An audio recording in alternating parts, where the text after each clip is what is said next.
أعوذ بالله من الشيطان الرجيم.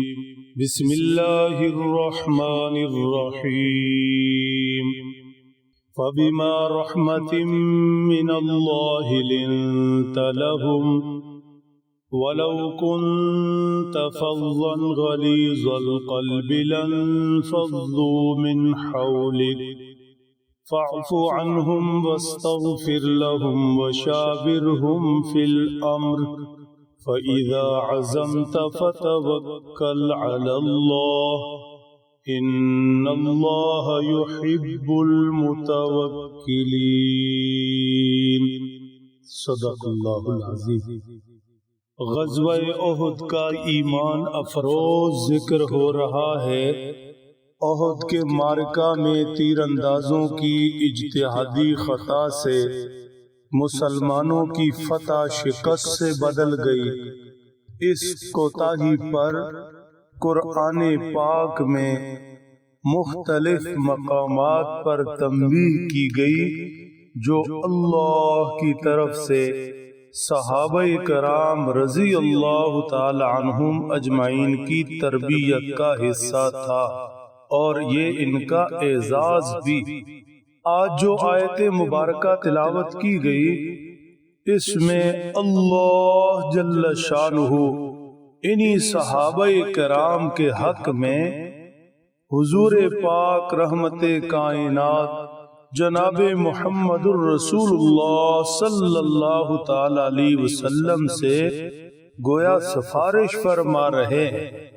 ارشاد باری تعالی ہے فَبِمَا رَحْمَةٍ مِّنَ اللَّهِ لِنْتَ لَهُمْ. آپ کو ہم نے رحمت للعالمین ٹھہرایا. ہم رحمان و رحیم ہیں. آپ کے سینے میں موجود رحمت یہ ہماری رحمت سے ہے. ہماری رحمت کے بسبب ہی آپ اپنی امت پر رحم دل ہیں، مہربان ہیں، نرم خو ہیں. وَلَوْ كُنْتَ فَظًّا غَلِيظَ الْقَلْبِ لَانفَضُّوا مِنْ حَوْلِكَ. اگر آپ سخت مزاج ہوتے، سخت دل ہوتے تو یہ صحابہ کرام یوں دیوانوں پروانوں کی طرح آپ کے ارد گرد نہ رہتے، منتشر ہو جاتے. آپ کے سینہ میں جو ہم نے رحمت رکھی، آپ رحمت للعالمین ٹھہرے، یہ ہماری رحمت سے ہے اور اسی رحمت کے بسبب صحابہ کرام کی جماعت آپ کے گرد اکٹھی ہے. ذرا تسلسل دیکھیں، ترتیب دیکھیں. آسمانوں سے اترتی رحمت، تقسیم ہوتی رحمت کا نظارہ کریں. اوپر اللہ الرحمن الرحیم، پھر حضرت صلی اللہ علیہ وسلم اسی رحمت کے بسبب رحمت للعالمین، اور پھر صحابہ کرام سینہ نبوت سے جاری رحمت کے بسبب رحماء بینہم.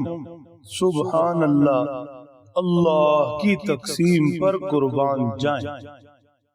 سفارش فرمائی نمبر 1 فاعف عنہم. جو ہوا سو ہوا. آپ صحابہ کرام کی ان تیر اندازوں کی اس کوتاہی سے درگزر فرمائیں، معاف کر دیں. پھر سفارش فرمائی وَاسْتَغْفِرْ لَهُمْ.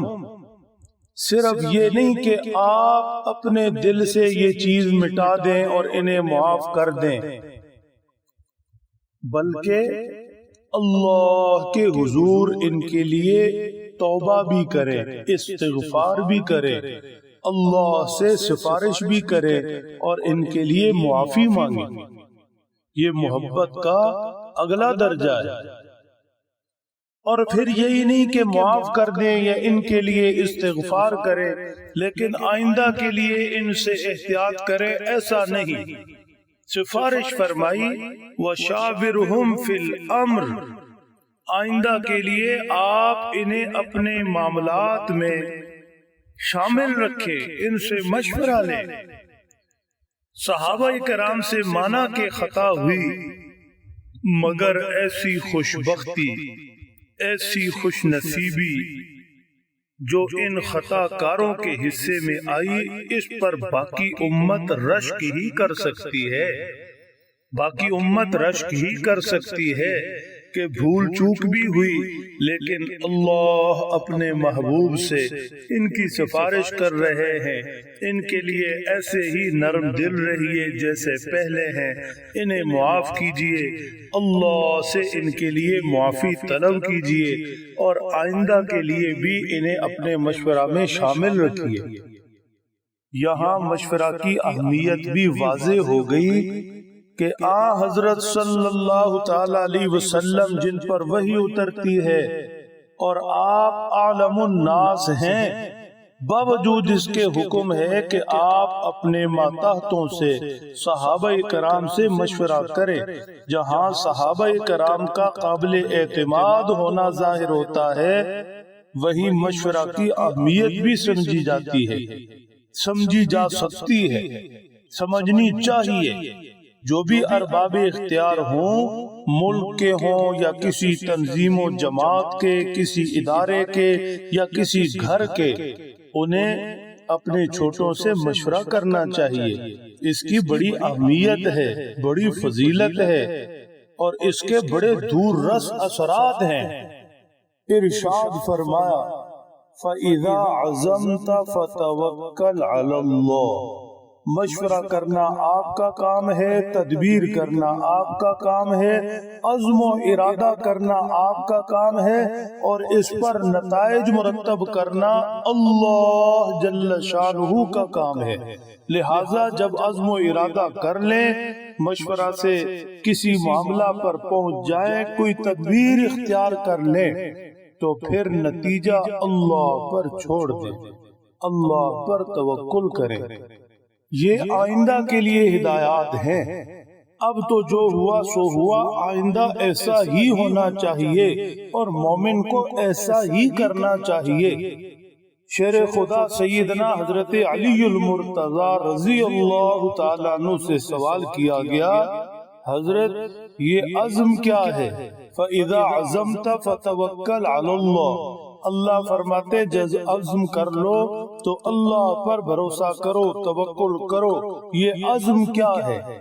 سیدنا حضرت علی المرتضی رضی اللہ تعالیٰ عنہ کا جواب بہت توجہ، بہت غور سے سمجھنے کا ہے اور بڑے نتائج نکل سکتے ہیں۔